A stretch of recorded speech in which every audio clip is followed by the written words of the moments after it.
নবীর শিশু বিবাহ নিয়ে আসাদ নূর এবং ব্রাদার রাহুলের মধ্যে যে একটা ডিবেট হয়েছিল এটা সম্পর্কে আশা করি আপনারা অনেকেই জানেন।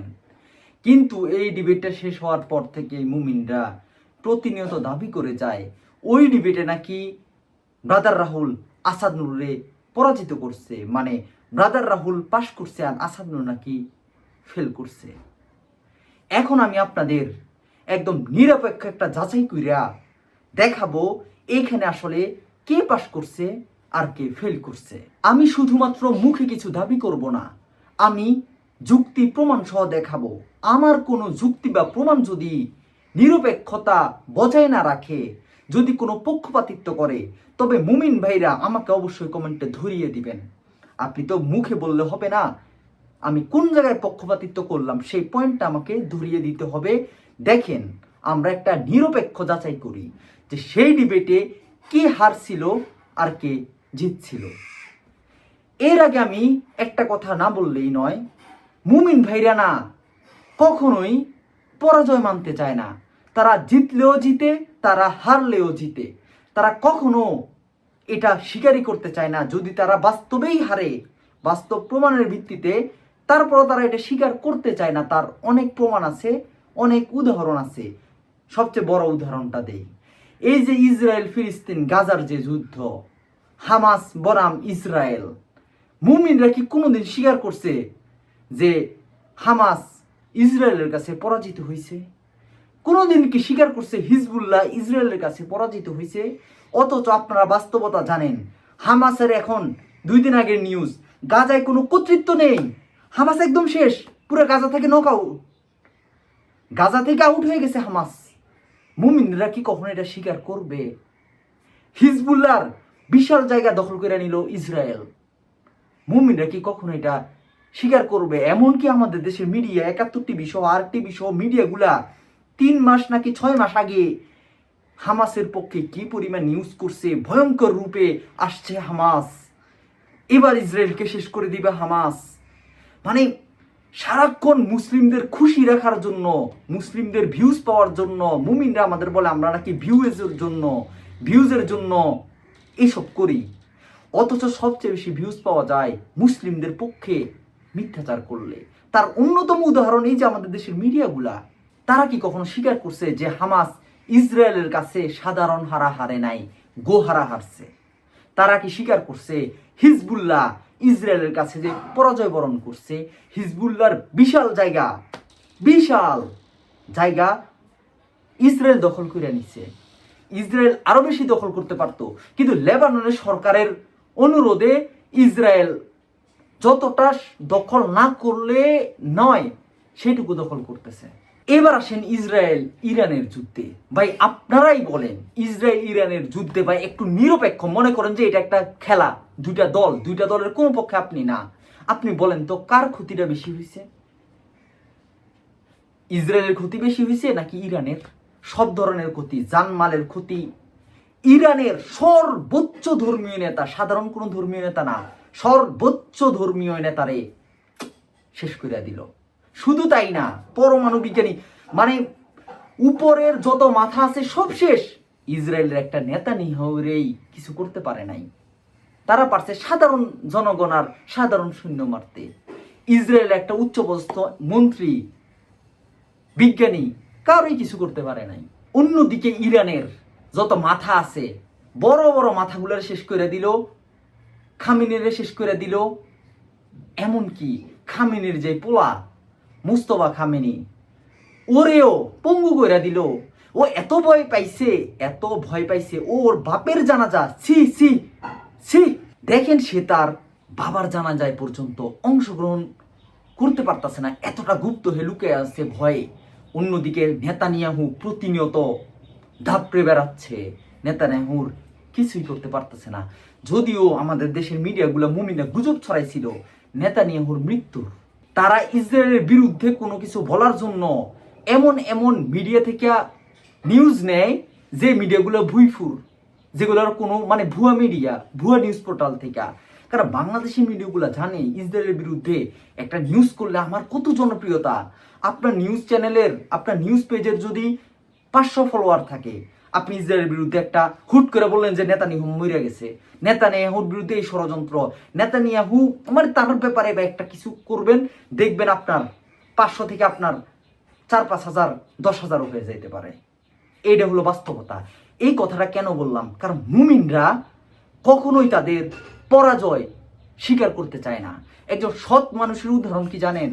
সে পরাজয় বরণ করলে সে সেটা স্বীকার করবে, হ্যাঁ ভাই আমি ফেল করলাম। মুমিনরা এটা স্বীকার করে না। আপনি একটা নিরপেক্ষ যাচাই করেন, কইরা দেখেন কে জিতলো কে হারলো, স্পষ্টভাবে। যদিও হ্যাঁ কিছু মুমিন কিন্তু সেটা স্বীকার করে করে তারা চুপ থাকে, কিছু বলে না। কিন্তু অজ্ঞ অন্ধ এরা কুকুরের মতো খেউ খেউ করে, নিজেদের জিতে গেছে এই দাবি করে। ঠিক তেমনি কোনো নাস্তিকের সাথে কোনো বিতর্ক হলেও এই পর্যন্ত কোনো মুমিনরে দেখছেন পরাজয়টা বরণ করতে? ভাই আসলে আমরা পরাজয় বরণ করছি, তারা কখনো স্বীকার করবে না। আমি স্বীকার করতে বলতেছিও না। এখন আমরা দেখব ব্রাদার রাহুল আর আসাদ নূরের যে ডিবেট, ওটার মধ্যে কে পাস করছে কে ফেল করছে। এর আগে একটা কথা বলি, আমি কিন্তু বলতাছি না আসাদ নূর A+ পাইছে, একদম সেই লেভেলের রেজাল্ট করছে, আমি কিন্তু সেটা বলতেছি না। 100-র মধ্যে আমি যদি 100 মার্ক মাপকাঠি ধরি, আসাদ নূর পাইছে 50 থেকে 60, আর ব্রাদার রাহুল পাইছে সেও 50 থেকে 60 পাইছে। কিন্তু এখানে একটা ঘটনা আছে, আসাদ নূর পাইল 50 আর ব্রাদার রাহুল পাইল 60। এখন আপনাদের কি মনে হচ্ছে, ব্রাদার রাহুল পাস করছে, আসাদ নূর পরাজয় বরণ করছে, আসাদ নূর পরাজিত হয়েছে? কিন্তু টুইস্টটা এইখানে, ব্রাদার রাহুল যে 60 নাম্বার পাইল সে সেটা নকল কইরা পাইল। আপনি 100-র মধ্যে 80 মার্কস কইরা ফেললেন, তুইলা ফেললেন, কিন্তু আপনি নকল করছেন, ধরা খাইলেন। তাহলে কি আপনারে 80 তো দূরের কথা 33 দেওয়া যাবে নাকি আপনি ফেল? অন্যদিকে আপনি কোনো নকল না কইরা, কোনো ধরনের প্রতারণার আশ্রয় না নিয়া আপনি 50 পাইলেন, তাহলে কি আপনি ফেল নাকি পাস? অবশ্যই পাস। এখন আমি দেখাবো ওই বিতর্কে আসাদ নূর কিন্তু কোনো নকল করে নাই, কিন্তু ব্রাদার রাহুল যে কতগুলা মিথ্যাচার করলো, ভুয়া তথ্য দিল, নকল করলো, সেইগুলো এখন আমি আপনাদের দেখাবো। এর আগে আপনি আমারে বলেন, আপনি একটা পরীক্ষার হলের পরীক্ষক, ওইখানে 2টা ছাত্র, একটা ছাত্র 50-এর আনসার করছে, কত আনসার করছে? 100-র মধ্যে 50-এর। আর একটা ছাত্র 60 না, যদি 80-র আনসারও করে, কিন্তু আপনি যদি তারে নকল দেখলেন যে সে নকল করছে, নকল কইরা, তাহলে কে পাস কে ফেল আপনিই বলেন। এর সাথে আরো একটা কথা বলতে চাই, প্রাচীন এক গ্রিক দার্শনিক আজ থেকে 2500-3000 বছর পূর্বে একটা কথা বলছিলেন, কথাটা ইংরেজিতে পড়লে একদম কলিজায় লাগে, হৃদয় ছুঁয়ে যায়। সেটা কি? তুমি সততার সাথে ব্যর্থ হও, তুমি সততার সাথে ফেল করো, এটা উত্তম কিসের চেয়ে? অসততার সাথে প্রতারণার সাথে পাশ করার চেয়ে। সেই জিনিসটাই আমরা সেই বিতর্কে আসাদ নূর এবং ব্রাদার রাহুলের মধ্যে দেখতে পাই, যেখানে ব্রাদার রাহুল প্রতারণার আশ্রয় নিল পাশ করার জন্য। অন্যদিকে আসাদ নূর কিন্তু সৎ ছিল, সে যতটা মার্কস পাইছে পাশের মার্কস কিন্তু সে পেয়ে গেছে। তার যেই কাউন্টারগুলা, যেই জবাবগুলা, সবগুলো জবাব না দিলেও অনেকগুলা জবাব কিন্তু সে দিছে, কিন্তু সে কোনো প্রতারণার আশ্রয় নেয় নাই। কিন্তু পক্ষান্তরে ব্রাদার রাহুল, আমি দেখাবো ভাই, ধৈর্য ধরেন, একটু পরে ব্রাদার রাহুল কতগুলা মিথ্যাচার করছে সবগুলো আমি দেখাবো। তাহলে আপনারা অনেকে বলতে পারেন, মানলাম আসাদ নূর তার প্রচুর প্রশ্নের জবাব, গোজামিলের জবাব দিছে, কিন্তু আসাদ নূর কেন ব্রাদার রাহুলের মিথ্যাচারগুলা, বাটপারিগুলা ধরে নাই বা ধরতে পারে নাই? ভাই আসাদ নূর এটা ভাবতেই পারে নাই যে ব্রাদার রাহুল এত মানুষের সামনে এইভাবে মিথ্যাচার করবে, সেটা ভাবতেই পারে নাই। ভাই মানুষ গোপনে মিথ্যাচার করে, কিন্তু এই যে ওয়াজি বক্তারা, এরা তো ভাই প্রকাশ্যে প্রকাশ্যে এরা মিথ্যাচার করে। এই জন্য একটা কথা আমি বলি, হাজার হাজার দর্শকের সামনে, হাজার হাজার ধর্মান্ধ ভক্তের সামনে যারা আত্মবিশ্বাসের সাথে মিথ্যাচার করতে পারে তাদেরকেই ধর্মীয় বক্তা বলে। আর ব্রাদার রাহুল সেই প্রমাণটাই দিল। কারণ তার অন্ধ অনুসারীরা তো কখনো এটা যাচাই করে দেখবে না যে ব্রাদার রাহুল যে কথাটা বললো এটা কি সঠিক নাকি বাটপারি করলো, মিথ্যাচার করলো। আরো একটা গুরুত্বপূর্ণ জিনিস, আপনি ওই বিতর্কে দেখবেন ব্রাদার রাহুল কি পরিমাণ ব্যক্তি আক্রমণ করছে। ব্যক্তি আক্রমণ করা কিন্তু একটা বিতর্কের ক্ষেত্রে আপনার পরাজয়ের লক্ষণ। আপনি ঝগড়ার ক্ষেত্রে ব্যক্তি আক্রমণ আপনার বিজয়ের লক্ষণ, কিন্তু বিতর্কের ক্ষেত্রে আপনার ব্যক্তি আক্রমণ মানে আপনার পরাজয়ের লক্ষণ। সেই জিনিসটাই কিন্তু এই জিনিসটা ধর্মান্ধরা বুঝে না। এরা মনে করে কি বিতর্কে যে আরেক পক্ষকে ইচ্ছামতো ব্যক্তি আক্রমণ করতে পারে সেই বুঝি জয়ী। কারণ অসভ্যরা তো জ্ঞানমূলক বিতর্ক সম্পর্কে জানে না, এরা তো এড হোমিনিম কুযুক্তি সম্পর্কে জানে না, লজিক্যাল ফ্যালাসি। সেটা হচ্ছে কি, আপনি যখন কারোর সাথে বিতর্কে বসলেন, আপনি পয়েন্টে কথা না বললে যখন তার ব্যক্তি আক্রমণ করবেন সেটারই বলে ব্যক্তি আক্রমণের কুযুক্তি বা অ্যাড হোমিনিম। মুমিনরা কয়জন এসব সম্পর্কে জানে? তাহলে আসেন আমি এখন আপনাদের দেখাই ব্রাদার রাহুল এই বিতর্কে কতগুলো মিথ্যাচার করছে এবং ভুয়া তথ্য দিছে, এবং সে যে মুখস্থ বিদ্যার উপর নির্ভরশীল সেটা আপনি দেখতে পারবেন। আসেন দেখি। এই যে দেখেন, আপনারা ইউটিউবে গিয়ে ব্রাদার রাহুলের মিথ্যাচার লিখে সার্চ করলেই দেখবেন যে এই ভিডিওটা আসবে আসিফ মহিউদ্দিনের চ্যানেলের। ইউটিউবে গিয়ে ব্রাদার রাহুলের মিথ্যাচার লিখবেন। এবার আসেন আমরা দেখি সে বেশ কিছু নকল, প্রতারণা বা মিথ্যাচার করছে। একে একে দেখেন। প্রথমে দেখেন একটা লোক বিতর্কে হারলে, খেলাধুলা কোনো কিছুতে হারলে তখনই তো সে তাকে বাস্তবে মারার হুমকিটা দেয়। প্রথমে এই ভিডিওটা দেখেন, তারপর আমি তার মিথ্যাচারগুলো দেখাবো। দেখেন, সে আসাদ নূরে সরাসরি মারার হুমকি দিতেছে। বিতর্কের পরের দিনের ভিডিও। ঠিক আপনার ঘরে পৌঁছে যাব। আমরা মুসলিম শত্রুপক্ষকে শত্রুদের ঘরে গিয়েই আমরা তাদের সঙ্গে মোকাবেলা করি। ঠিক আছে, মুফতি মাসুদকে তো অনেকদিন আগে কিছু বড় নাস্তিক আছে, বুদ্ধিমান কিছু নাস্তিক একটা বুদ্ধিমান আছে, মানে রাজনীতিতে মাথায় কাঁঠাল ভেঙে খাওয়া, তারা মুফতি মাসুদকে ডাউন করে দিয়েছে। মুফতি এত করে ভেবেছেন আমি নাস্তিক হয়ে গেলাম, আমাকে মনে হয় একদম সবাই একদম মনে করবে, একদম রিচার্ড ডকিন্স মনে করবে। লাস্টে বেচারাকে কেউ মূল্য দেয়নি, বেচারা নাস্তিক হয়ে লাস্টে বিপদে পড়ে গেছে। না, কিছু হয়নি। এই ভারতে কখনো আসামে থাকছে, কখনো বারাসাতে থাকছে। আসাদ সাহেব কখন জানি আমরা কোথায় আছেন, সমস্যা নাই। ডি দিয়ে অক্ষর, ইন্ডিয়ার ডি বলে দিলাম প্রথম অক্ষর, সে যাই হোক। দেখেন, সে আসাদ নূর কোন জায়গায় থাকে সেটা পর্যন্ত প্রকাশ করছিল। সে খোঁজ নিল কোথাও না কোথাও থেকে জঙ্গিদের লেলিয়ে দেওয়ার জন্য। কারণটা কি?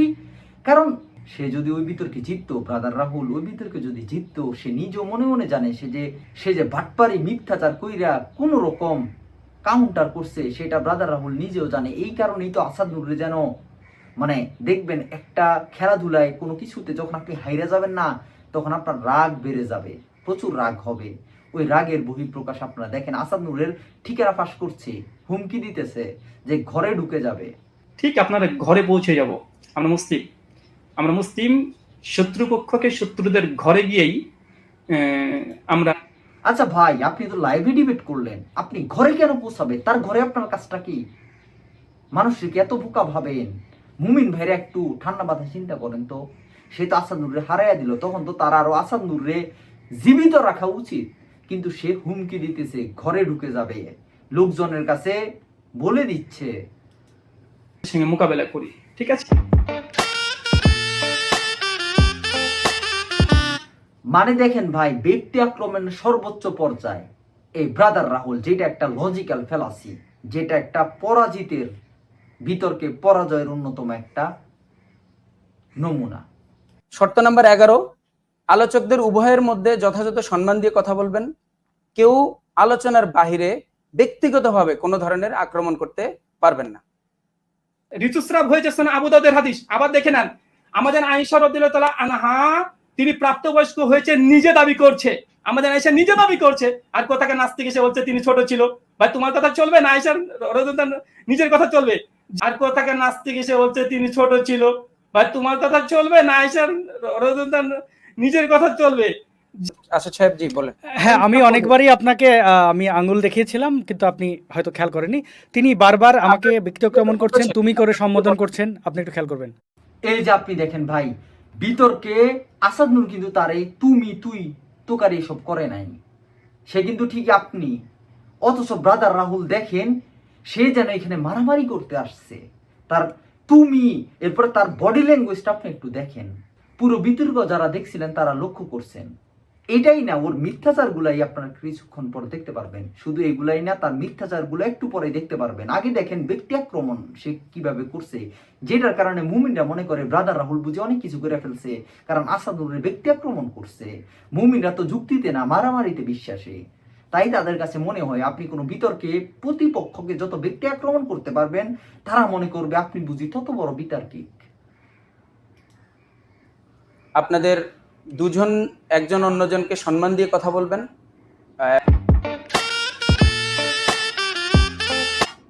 এবার দেখেন ওর দেয়া মিথ্যাচারগুলা।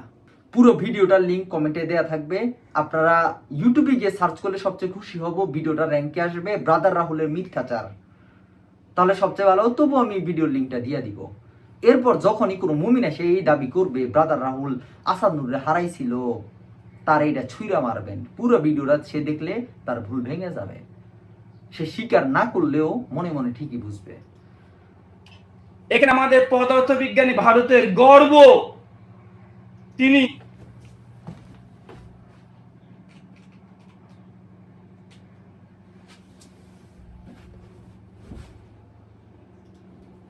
উষা ভাটি ঘোষ, তিনি মাত্র কি কইলো উষা ভাটি ঘোষ আবার কি? ভাই আপনি কি জীবনের নাম শুনছেন উষা ভাটি ঘোষ নামের কারো? আচ্ছা আমি আর বলবো না। দেখেন বছরের মেয়েকে বিয়ে করেছে। এই ব্রাদার রাহুল সে যে কতটা মিথ্যু এবং কতটা মুখস্থ বিদ্যার উপর নির্ভরশীল, মানে অন্য কেউ তার স্লাইড সাজায় দিছে, আসাদ নূর কিন্তু এটা বলছিল। এটার অন্যতম প্রমাণ হচ্ছে এইটা। মানে ব্রাদার রাহুল এমন কাঁচা কাঁচা মিথ্যাচার করছে, আসাদ নূর তো মানে এগুলো কি ধরবে এমন কাঁচা মিথ্যাচার। কিন্তু ধর্মান্ধরা তো তারা তো অন্ধ, তাই তারা একটু লক্ষ্য করে নাই। এই জন্যই তাদের জন্য এই ভিডিওটা। ধর্ষক, পদার্থবিজ্ঞানী, সায়েন্টিস্ট। যেমন ধরেন এই জিনিসটা, হ্যাঁ কত চমৎকার, দেখেন কত চমৎকার উনি অনুবাদ করেছেন, দেখেন আপনারা। অসাধারণ, এই জিনিসটা তো আমার কাছে অসাধারণ লেগেছে। অমিত ভাই আপনি কি পড়তে পারছেন একটু? দেখেন এইখানে সত্যেন বসুর ছবি দেওয়া আছে, পদার্থবিজ্ঞানী সত্যেন বসুর ছবিটা দেওয়া আছে। বলেন ধর্ষক, পদার্থবিজ্ঞানী, সায়েন্টিস্ট। যেমন ধরেন এই জিনিসটা, হ্যাঁ কত চমৎকার, দেখেন কত চমৎকার উনি অনুবাদ করেছেন, দেখেন আপনারা। অসাধারণ, এই জিনিসটা তো আমার কাছে অসাধারণ লেগেছে। অমিত ভাই আপনি কি পড়তে পারছেন একটু? দেখেন এইখানে সত্যেন বসুর ছবি দেওয়া আছে, পদার্থবিজ্ঞানী সত্যেন বসুর ছবিটা দেওয়া আছে, কত সুন্দর সত্যেন বসু, এবং উপরে লেখা পদার্থবিজ্ঞানী। ভাই এইটা দেখার পরে না আমি না মনে করেন হাসতে হাসতে চেয়ার টেয়ার ভেঙে যাচ্ছে। পদার্থবিজ্ঞানী সত্যেন বসুর সম্পর্কে উনি লিখছেন, পদার্থবিজ্ঞানী ওনার ওয়াইফের নামটা লিখেছে, তাও নামটা কি লিখেছে উষ্ণ বাটি। এটা কি ভাই? এটা কি ভাই? এটা কি মানে এর একটা মানে সিরিয়াস একটা জিনিস ভাই। আমি একেবারে কি বলবো বলেন, অমিত ভাই বলেন এটা এটা এটা কি দেখাইলো আমাকে? আমি সত্যি আসিফ ভাই, সত্যি কথা বলতে কি আমি খুবই অবাক হয়েছিলাম। সত্যেন বোসকে কেনা চেনে, থিওরিটিক্যাল ফিজিক্স নিয়ে যারা কাজ করেন তারা সত্যেন বোসকে অবশ্যই চেনেন। কোয়ান্টাম মেকানিক্সে বোস, আইনস্টাইন, কনডেনসেট এই সমস্ত জিনিসগুলো মানে কেনে জানে। আমি হঠাৎ করে বুঝলাম না যে এইরকম ভাবে নামটা মানে নামটা এরকম ভাবে হঠাৎ উষ্ণ ভাটি ঘোষ এরকম ভাবে দেওয়ার কি ছিল? এটা কি মজা করেছে? যদি সত্যেন বোসের ওয়াইফকে নিয়ে মজা করে থাকে তাহলে কিন্তু সেটা খুবই গরিত অপরাধ। চলেন, একজন মেয়ে 61 বছরের। প্রথমটা তো দেখলেন, এইটা দেখেন কত বড় একটা মিথ্যাচার, ডাহা মিথ্যাচার। এখন দেখেন এখানে আমি আরেকটা কথা বলতেই চাই। এই যে ধর্মীয় বক্তারা, এরা যে মিথ্যাচার করে শত শত হাজার হাজার মানুষের সামনে, আপনি কি কখনো তাদের কোনো অন্ধভক্তরে এই মিথ্যাচার গুলা ধরতে দেখছেন? নাকি এই মিথ্যাচার গুলা কারা ধরে? নাস্তিকরা ধরে। উদাহরণ দেই, মিজানুর রহমান আজহারি যে কত মিথ্যাচার চাপাবাজি করলো, সে নাকি কুয়েত যাওয়ার সময় হিমালয় দেখছে, আরো প্রচুর, আমার সবগুলো এখন মাথায় আসতেছে না। মিথ্যাচারের তো কোনো অভাব নাই, তাই না? এই যে আজহারের বাটপারি মিথ্যাচার গুলা পরে সে নিজে এটারে স্লিপ অফ টাং বইলা চালায় দিছে, এগুলা কে ধরছে? তার ভক্তরা। মুমিন ভাই আপনাদের একটু বলি, আপনারা একটু বুঝেন। এই যে আজহারি যে এতগুলা মিথ্যাচার করলো, তার কোনো ভক্ত ধরতে পারছে? পারে নাই কেন? কারণ তারা অন্ধবিশ্বাসী। তাহলে কারা ধরছে? নাস্তিকরা ধরছে। এবার আসেন তারেক মনোয়ার ভাই, কোনো জামাত ইসলামের লোক তারেক মনোয়ারের কোনো ভক্ত তার এই ভুলগুলা ধরছে, চাপাবাজিগুলা তারা কিন্তু বিশ্বাস করে গেছে। তারা এইগুলা ধরছে কে? অন্য পক্ষ যারা তারেক মনোয়ার বিরোধী, যারা নাস্তিক অথবা মুসলিম কিন্তু তারেক মনোয়ারের বিরুদ্ধে বা জামাতি যে মতাদর্শ সেটার বিরুদ্ধে, এরাই কিন্তু ভাই ভুলগুলা ধরছে। না তো আপনারা আজও অন্ধভাবে বিশ্বাস করে যেতেন এদের। মানে ধর্মান্ধদের মাথায় এটা ধরাই খায় না, স্ক্যানই হয় না। দেখেন একজন মেয়ে তার পার্টনারের সঙ্গে শেষ করতে গিয়ে মারা গেছে, তার মানে কি 61 বছরের মেয়েটা পারফেক্ট নয়?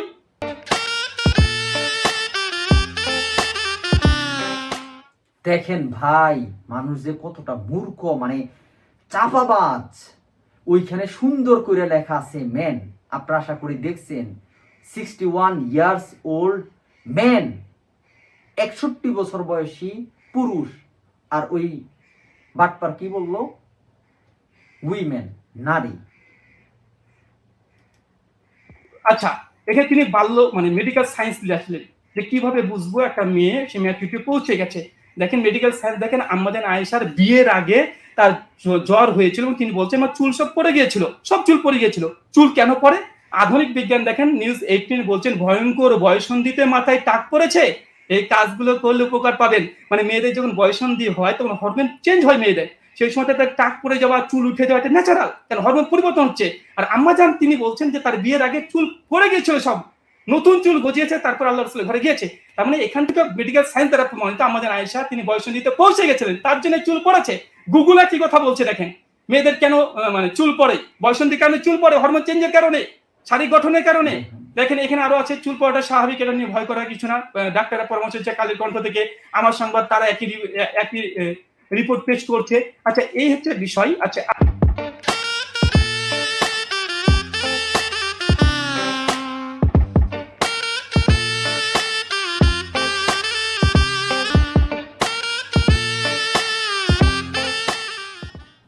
আচ্ছা, হ্যাঁ, এটা তালাক সূরা 65 4 নম্বর, তিনি এটা নিয়ে আসতে চাচ্ছিলেন বারবার, কিন্তু তিনি ভুলে গিয়েছিলেন।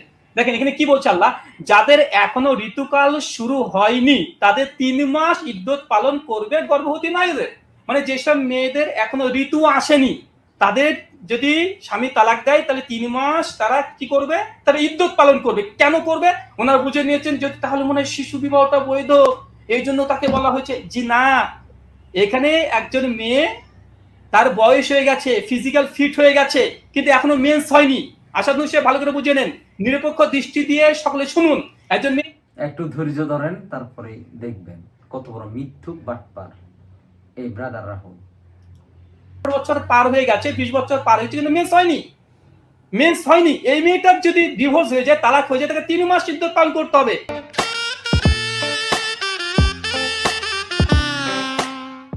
ওনারা বুঝে নিয়েছেন যে তাহলে মনে হয় শিশু বিবাহটা বৈধ, এই জন্য তাকে বলা হয়েছে। জি না। সূরা আত-তালাকের আয়াত নম্বর 4 নিয়ে আমি একটু সূরা আত-তালাকের 4 নম্বর আয়াতটা স্ক্রিনে দেখাচ্ছি। মূলত আমি দেখলাম যে ব্রাদার রাহুল তার ইসলামকে বাঁচানোর জন্য তাফসীরের বিকৃতি সাধন করেছে, বা কোরআনের যে উদ্দেশ্য, কোরআনের আয়াতের যে অর্থ, সেটার বিকৃতি সাধন করেছে। আসিফ ভাই খুব ভালো এই দলিল দেখিয়েছেন, কিন্তু আমি দেখাচ্ছি সরাসরি সূরা আত-তালাকের তাফসীর ইবনে কাসির থেকে। আমি দেখি, এবার আমি মুসলমানদের কাছে প্রশ্ন, উনি কিন্তু মুফতি মাসুদ ভাই, মুফতি। যে সূরা আত-তালাকের 4 নম্বর আয়াত, এই যে দেখুন এখানে 4 নম্বর দেয়া আছে, এটা 4 নম্বর আয়াত। তো 4 নম্বর আয়াতের তাফসীরে ব্রাদার রাহুল বুঝলেন যে এই আয়াতে সেই সমস্ত মেয়েদের কথা বলা হচ্ছে যে মেয়েদের বয়স 18-20 বছর হয়ে গেছে কিন্তু এখনো পিরিয়ড হয়নি। এটা হচ্ছে তাফসীর বুঝলেন ব্রাদার রাহুল। কিন্তু তাবারি, ইবনে কাসির, কুরতুবি এরা কেউই কিন্তু এরকম বোঝেনি। এরা কি বুঝেছে সেটা আমি তাফসীর ইবনে কাসির থেকে সোজা দেখাচ্ছি। দেখুন কি লেখা আছে, ইয়াকুলু তাআলা মুবায়্যানান লিউদ্দাতিল আয়াতি ওয়া হিয়া আল্লাতী ক্বাদিন কাতা আনহা। ভাই ইবনে কাসির, তাবারি, কুরতুবি এগুলো হচ্ছে ইসলামের সবচেয়ে প্রসিদ্ধ, মানে ইসলাম অনুযায়ী সবচেয়ে গ্রহণযোগ্য, তাবেইন, তাবেইন, সবচেয়ে ক্লাসিক এবং সবচেয়ে প্রসিদ্ধ, সবচেয়ে প্রাচীন তাফসীর গ্রন্থ। এইখানে মাসুদ ভাই আরবি কেন দেখাচ্ছে জানেন? কারণ অনেকেই একটা কথা বলে মাসুদ ভাই কিন্তু আরবিতে পণ্ডিত। উনি এত বড় পণ্ডিত, ওনারে এটা ওসামা, ইসলামিক বক্তা ওসামার বক্তব্য যে মুফতি মাসুদ হচ্ছে এত বড় আরবিতে পারদর্শী ছিল, তারে দেওবন্দের অনেক বড় একজন ইসলামিক স্কলার স্পেশালি মাসুদ ভাইয়ের উদ্দেশ্যে চিঠি লিখছিল। ওই ভিডিওটাও আপনারা পেয়ে যাবেন যদি ইউটিউবে একটু সার্চ দেন মুফতি মাসুদ সম্পর্কে আলী হাসান ওসামা। তাই মাসুদ ভাই আরবিতে দেখাচ্ছেন। আপনারা সহজের জন্য আপনাদের বলি, আপনারা চ্যাট জিপিটি অথবা জেমিনিরে বলবেন যে এই আয়াতের তাফসিরটা তুমি আমাকে ইবনে কাসির, কুরতুবি অথবা আত্মাবাড়ি থেকে দাও, তখনই আপনি দেখতে পাবেন ওইখানে কি বলা আছে। আর ব্রাদার রাহুল নিজের মন গড়া সে বিকৃত বক্তব্য বানায় নিছে। বাইরে ভাই এমন মন গড়া যদি আয়াতের অর্থ করা যায়, ব্যাখ্যা করা যায়, তাহলে তো যে যার যেভাবে ইচ্ছা সে সেভাবেই করবে। দেখেন যে আল্লাহ যে মেয়েদের, ওটাকে ইংরেজিতে কি বলে জানো, যাদের এখন মানে যাদের বয়স হওয়ার কারণে পিরিয়ড শেষ হয়ে গেছে, ওটাকে কি বলে এই মুহূর্তে মনে করতে পারছি না, যদি কেউ মনে করেন। হ্যাঁ, মেনোপজ হয়ে গেছে। হ্যাঁ, থ্যাংক ইউ। যাদের মেনোপজ হয়ে গেছে তাদের ক্ষেত্রে বলা হচ্ছে তাদের জন্য সালাসাতু আশহুর, তাদের ইদ্দত হচ্ছে, মানে তাদেরকে যদি তাদের বরেরা তালাক দিয়ে দেয় তাহলে 3 মাস তারা ইদ্দত পালন করবে। কারণ কি, যেহেতু তাদের মানে পেটে গর্ভে বাচ্চা আছে কিনা সেটা বোঝার উপায় নেই, তাই 3 মাসে ইদ্দত পালন করবে। 3 মাস পরে এসে নতুন বিয়ে করতে পারবে। আচ্ছা, তারপরে বলা হচ্ছে একটু এখান থেকে দেখি, ওয়াকাদাস সিগারুল্লাতি লাম ইয়াবলুগনা সিন্নাল হাইদি আই ইদ্দাতুহুন্না কাইদ্দাতিল আইসাতি সালাসাতু আশহুর, যে এমনি ভাবে সেই সমস্ত মেয়েরা যাদের এখনো পিরিয়ডের বয়স হয়নি। ব্রাদার রাহুল বলছেন সেই সমস্ত মেয়েরা যাদের পিরিয়ডের বয়স হয়ে গেছে কিন্তু পিরিয়ড হচ্ছে না। কিন্তু ইবনে কাসির এই আয়াতের তাফসিরে বুঝতে পারছেন as-সিগারুল্লাতি লাম ইয়াবলুগুন্না সিন্নাল হাইদি, যে মেয়েদের এখনো পিরিয়ডের বয়স হয়নি তাদের কথা বলা হচ্ছে। এবং পরবর্তী অংশগুলো যদি দেখেন এখানে যা আছে সেই একই কথা, বা সেখানে আরো কয়েকটা রেফারেন্স আছে, কয়েকজনের বর্ণনা আছে, আল কাউলুস সানি, একই কথা বলা হচ্ছে। as-সিগর, ছোট মেয়েদের কথা বলা হচ্ছে। as-সিগর, এই যে দেখুন as-সিগর, এই যেখানে কি আছে as-সিগর, ছোট মেয়েরা যাদের এখনো পিরিয়ডের বয়স হয়নি তাদের সম্পর্কে আয়াত নাজিল হয়েছে। সুতরাং ইসলামকে বাঁচানোর জন্য মুমিনদের আশা করি এই মিথ্যাবাদের আশ্রয় যদি নিতে হয় তাহলে সেটা দুঃখজনক।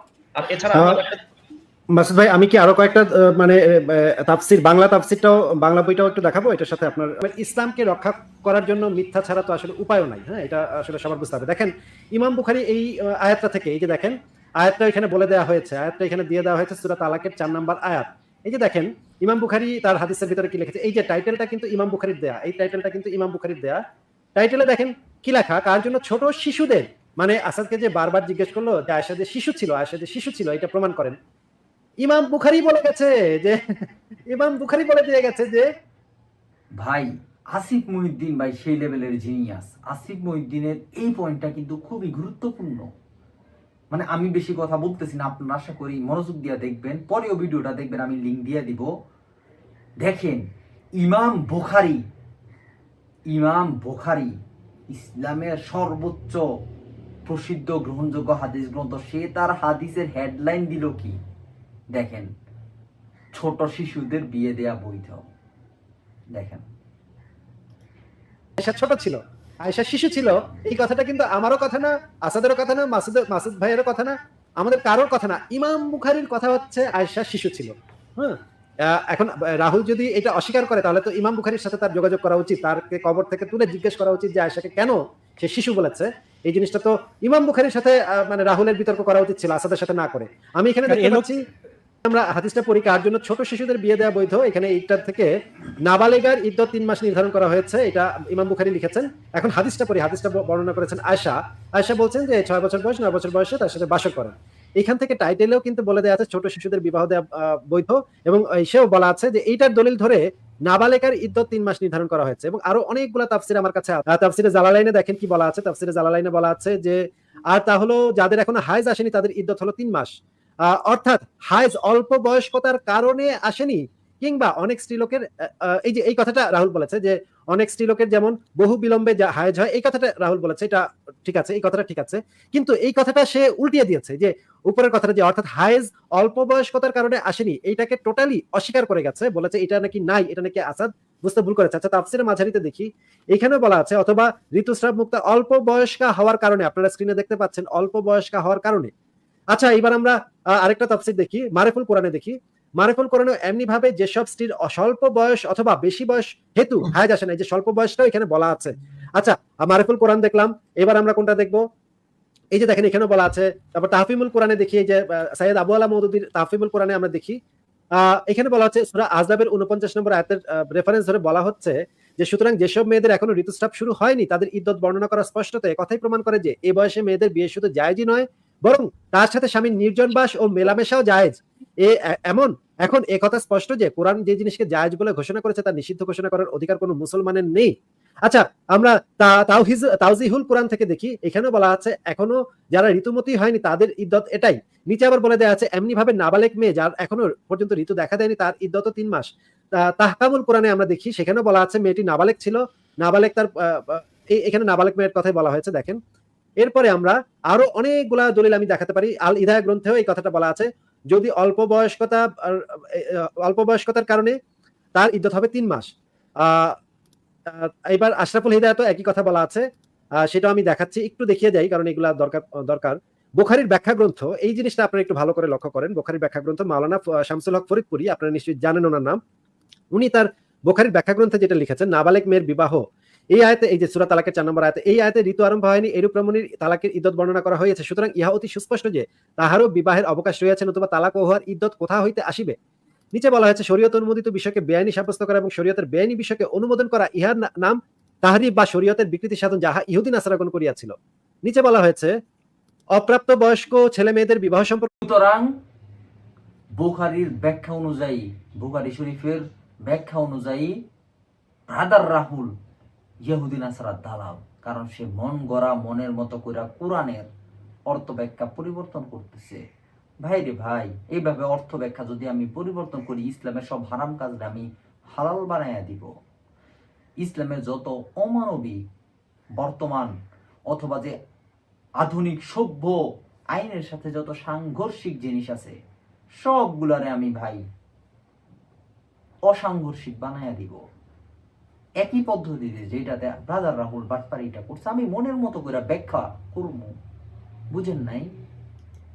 ইমাম বুখারী কোরআন ও হাদিস দ্বারা শরীয়তের অনুমোদন প্রমাণিত করিয়াছেন। ইহাকে বেআইনি করা বস্তুত শরীয়ত তথা আল্লাহ তাআলা কর্তৃক তাহার বান্দাদের জীবন ব্যবস্থার উপর প্রদত্ত শাসনতন্ত্রে হস্তক্ষেপ ও উহার তাহরিফ বা বিকৃতি সাধন করা। যেহেতু এই অনুমোদনের উপর স্বয়ং হযরত রাসূলুল্লাহ আমল করিয়াছিলেন, অতএব এই অনুমোদনকে দূষণীয় সাব্যস্ত করা রাসূলের কার্যকে দূষণীয় সাব্যস্ত করারই শামিল। আমার কাছে এরকম অসংখ্য দলিল আছে যেখানে বলা হচ্ছে যে সূরা তালাকের 4 নম্বর এবং সূরা আহজাবের 49 নম্বর আয়াতের রেফারেন্স দিয়ে বলা হচ্ছে অপ্রাপ্ত বয়স্ক মেয়ের যৌনতা, বিবাহ এবং মানে সহবাস দুইটাই বৈধ এবং এটা কিয়ামত পর্যন্ত বৈধ থাকবে।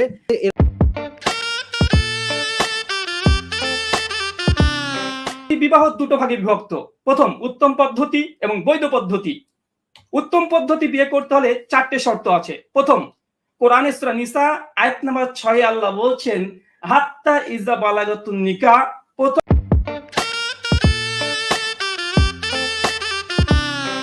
ابتلوا اليتامى حتى إذا بلغوا النكاح فإن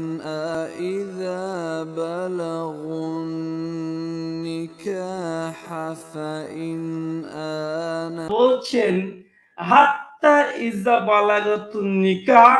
প্রথম কন্ডিশন, যদি কোনো মেয়েকে বিয়ে করতে চান মেয়েটার ঋতুস্রাব হতে হবে, মাসিক হতে হবে। সনিসা 1:6। যদি কোনো মেয়েকে বিয়ে করতে চান মেয়েটার ঋতুস্রাব হতে হবে, মাসিক হতে হবে। সনিসা 1:6। কয়েক সেকেন্ড আসিফ ভাই, আমি একটা ভিডিও শেয়ার করব। কোরআন মানে এই যে মুমিনদের আইডল রাহুল কোরআনের আয়াত কিভাবে পাঠ করেছে। সনিসা 1:6 আল্লাহ বলছেন হাত্তা ইজা বালাগাতুন নিকাহ। প্রথম কন্ডিশন, যদি কোনো মেয়েকে বিয়ে করতে চান মেয়েটার ঋতুস্রাব হতে হবে। এতিমদের হাতে সম্পত্তি অর্জন করা, এবং সেখানে তাফসিরে তাবারিতে লিখেছে ইবতালুল ইয়াতামা আই ফাজাররিবু উকুলাহুম, তারা টাকা পয়সা করতে পারে কিনা, টাকা পয়সা লেনদেন করতে পারে কিনা। অর্থাৎ বলা হয়েছে এমন শিশুদের ক্ষেত্রে যে শিশুদের বাবা মারা গেছে, সম্পদ আছে, সেই সম্পদটা হয়তো ওই শিশুর একজন গার্ডিয়ান, মানে ইসলাম অনুযায়ী একজন গার্ডিয়ান, সে ওই সম্পদটা দেখাশোনা করছে। এবার বাবার রেখে দেওয়া সম্পদ ওই শিশুর কাছে অর্পণ করবে কোন বয়সে, তাকে কোন বয়সে বড় হিসেবে ধরা হবে। তার বালাগুন নিকাহ এর মানে হচ্ছে পিরিয়ড হওয়া পর্যন্ত। পিরিয়ড হওয়ার পরে যদি দেখা যায় যদি সে মেয়ে শিশু হয়, যদি ছেলে শিশু হয় তাহলে তার স্বপ্নদোষ হওয়া পর্যন্ত। অর্থাৎ ইসলাম যাকে বালেগ হওয়া হিসেবে বিবেচনা করে, যে কটা কন্ডিশন আছে, যখন সেই অবস্থায় পৌঁছে তখন তাকে সম্পত্তি অর্পণ করো, সেই কথা বলা হয়েছে। এখানে বিয়ের কোনো নির্দিষ্ট বয়সের কথা বলা হয়নি, যেটা ব্রাদার রাহুল দাবি করেছেন। তাছাড়া যেহেতু আমি একটু আগেই বলেছি যে অল্প বয়সের মেয়েকে বন্ধুরা এখানে আমি আরেকটা কথা বলি, ভিডিওটা কিন্তু আপনারা অবশ্যই দেখবেন, সবগুলো তার মিথ্যাচার, দেখেন কতগুলা মিথ্যাচার, সবগুলা কিন্তু সেকশন করা হয়েছে। দেওয়ার বৈধতা রয়েছে সে বিষয়ে ইজমা হয়েছে।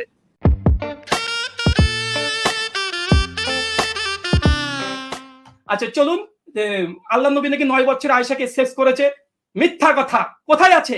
বলা হয়েছে বাসর করা, বাসর মানে সেক্স, নাস্তিকদের মতে সেক্স ছাড়া কিছু নাই। বাসর করা মানে কি? বাসর কাকে বলে? যে কক্ষে ঢোকে সেটাকে বাসর বলে, যে ঘর ওই কক্ষে ঢুকলে বাসরের জন্য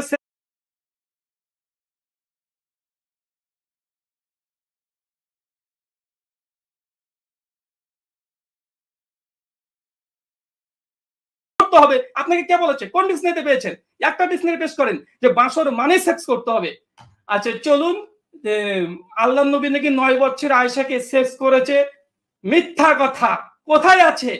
বলা হয়েছে বাসর করা, বাসর মানে সেক্স, নাস্তিকদের মতে সেক্স ছাড়া কিছু নাই। বাসর করা মানে কি? বাসর কাকে বলে? যে কক্ষে ঢোকে সেটাকে বাসর বলে, যে ঘর ওই কক্ষে ঢুকলে বাসরের জন্য সেক্স করতে হবে। আপনাকে কে বলেছে? কোন ডিকশনারিতে পেয়েছেন? একটা ডিকশনারি পেশ করেন যে বাসর মানে সেক্স করতে হবে। চলুন আমরা এখানে দেখে নিই আরবি শব্দ যেটা আছে, দুখুলু আলা, এই শব্দের অর্থ মানে দেখতে যাওয়া, সাক্ষাৎ করা, পরিদর্শন করা। বাংলা অনুবাদ 5 মিনিট সময় আছে রাহুল ভাই। জি, জি। বাংলা অনুবাদে পরিদর্শন করা, বাসর করা আছে, কিন্তু বাসর মানে যে সেক্স করা কোথায় পেয়েছেন? গুগল দেখেন। বাসর কাকে বলা হয়? যে ঘরে স্বামী স্ত্রী মিলিত হয়, সেক্স করার জন্য না, এমনি মিলিত হয়, সেটাকে বাসর বলা হয়। কুরিয়ার থেকে দেখেন একই কথা বলছে, যে বিয়ের দিন রাতে স্বামী স্ত্রী যেখানে যে কক্ষে মিলিত হয়, মানে সেক্সের উদ্দেশ্যে না, এমনি তারা দেখা করছে, এটাকে বাসর বলা হয়। বাসর মানে সেক্স করতে হবে, কে বলেছে?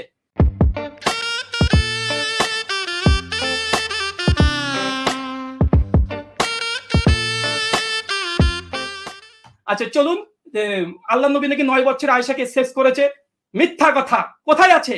বলা হয়েছে বাসর করা, বাসর মানে সেক্স, নাস্তিকদের মতে সেক্স ছাড়া কিছু নাই।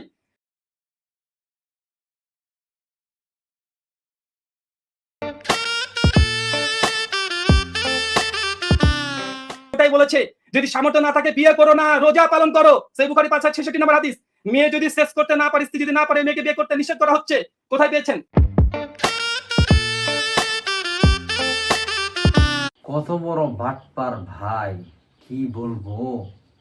এইটা যারা মাদ্রাসায় পড়ছে তারা সবাই জানে, ইসলামে একটা বিধান হচ্ছে যুবকদের, পুরুষদের বলছে, তোমার যদি সামর্থ্য না থাকে বিয়ে করার, সামর্থ্য যদি তোমার না থাকে, তাহলে তুমি রোজা রাখো। এটা কিন্তু কোনো নারীদের কি কি সম্প্রদায়? যুব সম্প্রদায়।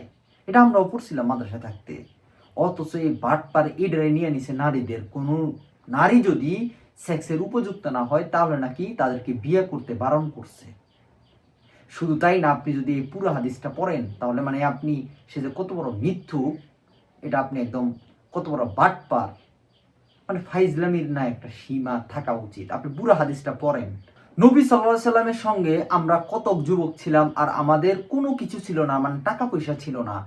এই হালতে আমাদেরকে রাসূলুল্লাহ সাল্লাল্লাহু আলাইহি সাল্লাম বলেন, হে যুব সম্প্রদায়, তোমাদের মধ্যে যারা বিয়ে করার সামর্থ্য রাখে তারা যেন বিয়ে করে, কেননা বিয়ে তার দৃষ্টিকে সংযত রাখে এবং লজ্জাস্থান হেফাজত করে। আর যার বিয়ে করার সামর্থ্য নেই, মানে ওই যে মাল নেই, সে যেন সওম পালন করে। কেন? দেখেন, কেননা সওম তাকে, যৌনতাকে দমন করে। এখন কি নবী মুহাম্মদ তার সে ভাবতো যে মানুষ খাবার টাবার না খেলে শরীর দুর্বল হয়ে যায়, তার আর যৌনতা জাগবে না, তাই তাদেরকে সওম পালন করতে বলছে। যদি এটা একটা অবৈজ্ঞানিক কথা, সেটা ভিন্ন আলাপ, এখানে আনতে চাইতেছি না। কিন্তু দেখেন, আর ব্রাদার রাহুল এটারে কি করলো, মেয়েদের ক্ষেত্রে বানাইয়া দিল। কত মানে কি পরিমাণ।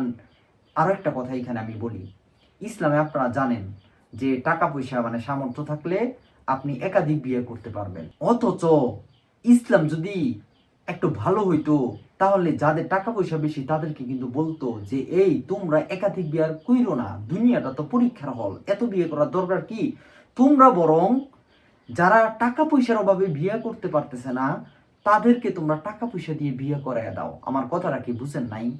আবার বলতাছি, নবী মুহাম্মদ বলছে তোমাদের যাদের সামর্থ্য আছে, টাকা পয়সা আছে, তারা কিন্তু কোরআন অনুযায়ী 4টা পর্যন্ত বিয়ে করতে পারবে। অথচ নবী মোহাম্মদ কিন্তু বা আল্লাহ কিন্তু এই বিধান দিতে পারতো যে তোমরা একটার বেশি বিয়ে করবে না। তোমাদের যদি টাকা পয়সা বেশি থাকে, যারা টাকা পয়সার অভাবে বিয়ে করতে পারতেছে না তাদের বিয়ে করিয়ে দিবে, তাদের স্বাবলম্বী করিয়ে দিবে, সেটা কিন্তু বলে নাই। এরপর দেখেন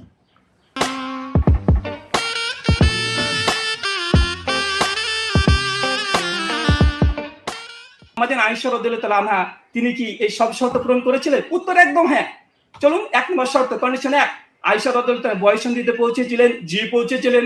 সুনান আবু কিছু লোক আছে, আপনি আপনার বাস্তব জীবনে দেখবেন এরা এমন ভাবে চাপাবাজি করে এত আত্মবিশ্বাসের সাথে, যারা তার অন্ধভক্ত তাদের কাছে মনে হয় বাহ উনি তো ফাটিয়ে দিচ্ছেন। মানে এরা না মানুষের আত্মবিশ্বাস দেখা সিদ্ধান্ত নিয়ে নেয় যে সে সত্য বলতেছে, অথচ ভাই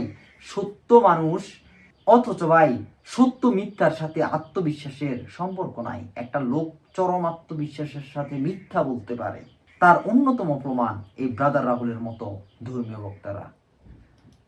হাসনাত 4933, এখানে আমাদের আয়েশা বলছে উম্মে রুমান মানে আয়েশার মা যখন ডাকলেন দোল খেলছিল, ঠিক সেই সময়তে ঘটনা বর্ণনা করার শেষে দেখেন দাগান আছে এবং আবু দাউদ রাহিমাহুল্লাহ বলছেন, অর্থাৎ আয়েশা বলছেন আমার মাসিক হয়েছিল, মানে সেই সময়তে বিয়ের ঘরে ওঠার আগে আমাদের আয়েশার মাসিক হয়েছে, স্পষ্ট প্রমাণ। সুনান আবু দাউদ হাসনাত 4933। এখানে দেখেন এই দলিলটা সে দেখাচ্ছে যে আয়েশার বয়ঃসন্ধি নাকি তখন হয়ে গেছিল। দেখেন এই কথাটা হচ্ছে ইমাম আবু দাউদের, হ্যাঁ বলেন, 1 নম্বর কন্ডিশন ভাই, 1 নম্বর কন্ডিশন। এখানে দেখেন এই যে নিচের যে দাগ দেওয়ার হলুদ অংশটুকু আছে, হ্যাঁ আসিফ ভাই, এর নিচের হলুদ অংশ নিয়ে আমার একটু বক্তব্য আছে, সেটা আজকে বলতে চেয়েছিলাম, ভুলে গেছি, আপনি তুলে ধরেছেন, আপনি বলুন তারপর আমি বলছি। আচ্ছা আমি শেষ করি। এখানে যে বক্তব্যটা হচ্ছে ইমাম আবু দাউদের বক্তব্য, যে আবু দাউদ ধরে নিছে যে যেহেতু এখানে এই ঘটনাটা ঘটছে সেহেতু তার মাসিক হয়ে গেছে। দেখেন এখানে লিখেও দিছে ইমাম আবু দাউদ বলেন। এই কথাটা কি আয়েশা বলেছেন, বা এই কথাটা আমি চ্যালেঞ্জ করলাম, এই কথাটা যদি আয়েশার থেকে বা মুহাম্মদের থেকে বা তার সাহাবা একরামদের থেকে এই পৃথিবীর কোনো মুসলমান দেখাইতে পারে যে সঙ্গমের আগেই আয়েশার পিরিয়ড হয়ে গেছে, তাহলে আমি জান সংসার.com এর অর্ধেক তারে লিখে দিব, ঠিক আছে? সংসার.com এর অর্ধেকের মালিকানা তার হয়ে যাবে। আসিফ ভাই, আমি এখানে একটা কথা বলে দিচ্ছি, আমি চ্যালেঞ্জ করছি পৃথিবীর সকল আলেমদের। চ্যালেঞ্জটা কি? আমি আরবিটা পাঠ করেছি, আসিফ ভাই একটু এই যে দেখুন, যেখানে আছে আবু দাউদের যে ব্যাখ্যা, আবু দাউদের ব্যাখ্যাটা ভুল, সেখানে যে ব্যাখ্যাটা আছে ভুল। কেননা বানাবি ওয়ানা ইবনু ৯ সিনিন, আয়েশা বলছেন ৯ আমাকে ৯ বছর বয়সে আমার সাথে বাসর করা হলো, ফাওয়াকাফাত বি আলাল বাবি, বা আমার এখানে একটা গুরুত্বপূর্ণ বিষয় মাসুদ ভাই ধরছে, সেটা হচ্ছে যে এই যে ব্রাদার রাহুল যে অনুবাদটা দেখাইছে না, অনুবাদটাই ভুল। মানে এরা নাস্তিকদের সাথে বিতর্ক করার সময় চুক্কু মোল্লা ফুক্কু মোল্লা উল্টা পাল্টা কোনো প্রসিদ্ধ কোনো প্রকাশনী না, চিপা চাপা থেকে এরা অনুবাদ করে নিয়ে আসে, বুঝতে পারছেন আপনারা? আমি বলি ভাই এদের কোনো কথা আপনি যাচাই ছাড়া বিশ্বাস করবেন না, কারণ এরা মনে করে ইসলামকে জেতানোর জন্য মিথ্যাচার করা, বাটপারি করা, প্রতারণা করা বৈধ, এটা এদের বিশ্বাস। ব্রাদার রাহুলের মতো চুনাহাগা মুমিনদের এটা বিশ্বাস যে ইসলামকে জেতানোর জন্য, নাস্তিকদের হারানোর জন্য প্রতারণা করা যায়। এটা ওদের এক চুনাহাগা মুমিনের স্বীকারোক্তি পর্যন্ত আছে, আসিফ মহিউদ্দিনের চ্যানেলে আপনারা পাবেন। আমি দরজার কাছে আমাকে দাঁড় করানো হলো, ফাকুলতু হি হি, তখন আয়েশা বলেন আমি হি হি শব্দটা, হি মানে যে হি করে হাসে না, ওই আরবিতেও সেটাই লেখা আছে হি হি। তখন ক্বালা আবু দাউদ আই তানাফফাসাত, আবু দাউদ বলছেন যে আয়েশা এই যে হি হি বলে নিঃশ্বাস নিচ্ছিলেন, অর্থাৎ আয়েশা যখন খেলাধুলা করছিল, খেলাধুলা করার সময় তাকে ধরে নিয়ে আসছে, তো আয়েশাকে ওই ধরে নিয়ে আসার কারণে আয়েশা তখন মানে জোরে জোরে নিঃশ্বাস নিচ্ছিল, এরকম জোরে জোরে নিঃশ্বাস নিচ্ছিল। আবু দাউদ কিন্তু আরবিতে সেই কথাটা লিখেছেন, তানাফফাসাত শব্দের অর্থ হচ্ছে জোরে নিঃশ্বাস নেওয়া। তানাফফাসাত শব্দের অর্থ এবং কোরআনেও আছে ওয়াল্লাইলি ইযা আসআসা ওয়াস-সুবহি ইযা তানাফফাস, জোরে জোরে ভাই তানাফাস আমার কথা বিশ্বাস করার দরকার নেই, আপনারা একটু জেমিনি রে অথবা যে কোনো এআই রে অথবা যে কোনো ডিকশনারিতে একটু দেখেন তানাফাস শব্দের অর্থটা কি। এখন তো সবকিছু অনেক ইজি, অথবা আপনার কিছু করা লাগবে না, আপনি একটা কওমি মাদ্রাসায় যাবেন। কোথায় যাবেন? কওমি মাদ্রাসা অথবা আলিয়া মাদ্রাসাও যাইতে পারেন, আপনি যদি জামাতপন্থী হন। আপনি বলবেন যে ভাইজান এটার অর্থটা কি, এটার কয়টা অর্থ আছে একটু দেখবেন, তারপরে আপনি বুঝতে পারবেন কত বড় বা মিথ্যুক ধোকাবাজ এই ব্রাদার রাহুল। কিন্তু দেখুন এই যে সর্বশেষ যে ইমাম আবু দাউদ যে হলুদ দাগ দিয়েছেন আসিফ ভাই, ইমাম আবু দাউদ রাহমাতুল্লাহ বলেন, অর্থাৎ আমার মাসিক ঋতু হয়েছে, এটা ভুল। এই তরজমা যদি কোনো কিতাবে লেখা থাকে, যদি ইসলামিক ফাউন্ডেশনে লেখা থাকে, মাসুদ ভাই এটা তো আরো ভয়ঙ্কর জিনিস। মানে বাচ্চার ওই সময় যদি আবু দাউদের কথা অনুযায়ী যে হাসি দিচ্ছে, ওই সময় যদি তার ঋতুস্রাব শুরু হয়, তখনই যে মোহাম্মদ তাকে বিছানায় তুলছে, মানে ওই দিনই ওই সময়ের মধ্যে। ফারাজ ভাই ঋতুস্রাব শুরু হয় বিছানা তুলেছে স্বর্ণ আলাপ, আবু দাউদ সেই কথাটা বলেনি, বোঝেনি? আবু দাউদ কিন্তু বলেনি যে মাসিক ঋতু হয়েছে, কারণ আরবি শব্দটা হচ্ছে তানাফফাসাত। তানাফফাসাত মানে হচ্ছে মাসিক ঋতু হয়েছে নয়, তানাফফাসাত মানে হচ্ছে জোরে জোরে নিঃশ্বাস নিচ্ছিল। এবং ও আমি আচ্ছা আচ্ছা, এটা বাংলাটাই ভুল করছে। বাংলাটাই ভুল translate- করেছে, বাংলাটাই ভুল করেছে। আমি এই হাদিসটা আমি খুলে তারপরে আমি ওয়েবসাইটে গিয়ে বা এই হাদিসের ব্যাখ্যায় যেখানে লেখা আছে আবু দাউদের ব্যাখ্যা দেখেছি, সেখানে বলা আছে তানাফাসাত মানে এমনি তো তানাফাসাত অর্থ আমি জানি, আমার সন্দেহ হইলো যে তানাফাসাতের অর্থ যেটা আপনার সেদিন রাহুল দেখেছে, তানাফাসাতের অর্থ মাসিক ঋতু হয় কিভাবে, আমি তো জানি। পরে চেক করে দেখলাম, আমি তখন ভাবলাম হতে পারে হয়তো তানাফাসাত অর্থ কোনোভাবে মাসিক ঋতু হতে পারে, কিন্তু দেখলাম অন্যান্য যারা হাদিস বিশারদ তারাও লিখেছে তানাফাসাত মানে হচ্ছে মাসিক ঋতু হয়েছে। আমার কাছে সেই লিংকটা আছে, আমি চাইলে সেটা এক্ষুনি দেখাতে পারবো। কিন্তু মাসুদ ভাই, কোনোভাবেই একদম ঠিক, একটু ইন্টারাপ্ট করি মাসুদ। এই তর্জমা যে করেছে, এই তর্জমাটা যে করেছে, সেই তর্জমাটা বাংলায় যে করেছে সে ভুল করেছে। আবু দাউদ সে কথা বলেনি, মাসিক ঋতু হয়েছে এই কথাটা আবু দাউদও বলেনি। ভাই এমন অসংখ্য মিথ্যাচার, প্রতারণা, ধোঁকাবাজির আশ্রয় সে নিল। আপনারা সম্পূর্ণ ভিডিওটা দেখবেন। ব্রাদার রাহুলের মিথ্যাচার বলে সার্চ করলেই আসবে, অথবা আমি কমেন্টে লিঙ্ক দিয়ে দিব। এরপর আপনারাই সিদ্ধান্ত নেবেন। যাই হোক ভাই, আমার এই নিরপেক্ষ যাচাই আমি যেটা দেখলাম, ওই বিতর্কে ব্রাদার রাহুল পুরা ফেল মারছে আর আসাদ নূর পাস করছে। আপনারা যদি কেউ না মানতে চান আমারে বুঝান, কেন না? যেই লোক পরীক্ষায় নকল করে, প্রতারণা করে, মিথ্যাচার করে, সে 5টা লুজ নিয়া পৃষ্ঠার পর পৃষ্ঠা লিখে ভরাইয়া ফেলুক, তাতে কি? তারে তো ভাই আমি 0 মার্কস দিব। তুই তো সব ভুল লিখলি রে ভাই, তুই তো মিথ্যাচার, বাটপারে, ধোঁকাবাজি করলি। তারে তো বরং পরীক্ষা থেকেই আউট করে দিবে। তাই মুমিন ভাইদের একটা কথা বলতে চাই, সততার সাথে তুমি ফেল করো, অসততার সাথে পাশ করার চেয়ে সততার সাথে ফেল করাটা অনেক উত্তম। তুমি মানুষকে একটা বার্তা দিতে পারবা, দেখো আমি সৎ। এই ডিবেটে যারা কম মাদ্রাসা ছাত্র, যারা আরবি জানে, যারা ইসলাম সম্পর্কে পারদর্শী, ওরা অ্যাটলিস্ট একটা জিনিস বুঝছে যে নাস্তিকরা কিন্তু বিতর্কের ক্ষেত্রে সৎ, ওরা কিন্তু বাটপারি করে না। আর এই চুনাহাগা মুমিনগুলা এরা হচ্ছে বাটপার। এরা অনেকে এটা বুঝছে, বুঝো মুচকি মুচকি হাসছে, চুপ থাকছে, কারণ এটা তো নাস্তিকের তো প্রকাশ্যে প্রশংসা করা যাবে না। আর এই যে ব্রাদার যে বাটপারিগুলো করলো, অনেক কমই মাদ্রাসার হুজুরি ওটা নিয়ে পোস্ট দিছে যে সেই মিথ্যাচারগুলা না করলে পারতো। আর সাধারণ মুসলিম যারা ইসলাম সম্পর্কে জানে না, আরবি জানে না, এরা কিভাবে ভাই বুঝবে এগুলা? আর সাধারণ মুসলিম যারা ইসলাম সম্পর্কে জানে না, যাচাই বাছাই করে না, কেউ চাপাবাজি, আত্মবিশ্বাসের সাথে চাপাবাজি করলে মনে করে বাহ উনি তো ফাটাইয়া দিছেন, কিন্তু বাস্তবে যে সব বাটপারি, মিথ্যা, ভুয়া তথ্য দিছেন এটা তো যাচাই করে দেখে না। তাই মুমিন ভাইদের বলবো, ভাই সম্পূর্ণ ভিডিওটা দেখবেন, তারপর আপনারাই কমেন্ট করে জানাবেন আপনাদের নিরপেক্ষ মুসলিম হিসেবে না, নিরপেক্ষ মতামতে ওই বিতর্কে কে পরাজিত হয়েছিল, কে পাশ করছিল, আপনারাই জানাবেন। ধন্যবাদ। আর এই ভিডিওটা সবাই রেখে দিবেন আপনার নোটে, ব্রাদার রাহুলের মিথ্যাচার লেখা কিওয়ার্ড দিয়ে লিঙ্কটা রেখে দিবেন। যখনই কোনো মুমিন চাপাবাজি করবে তখনই তাদের লিঙ্কটা ধরাইয়া দিবেন।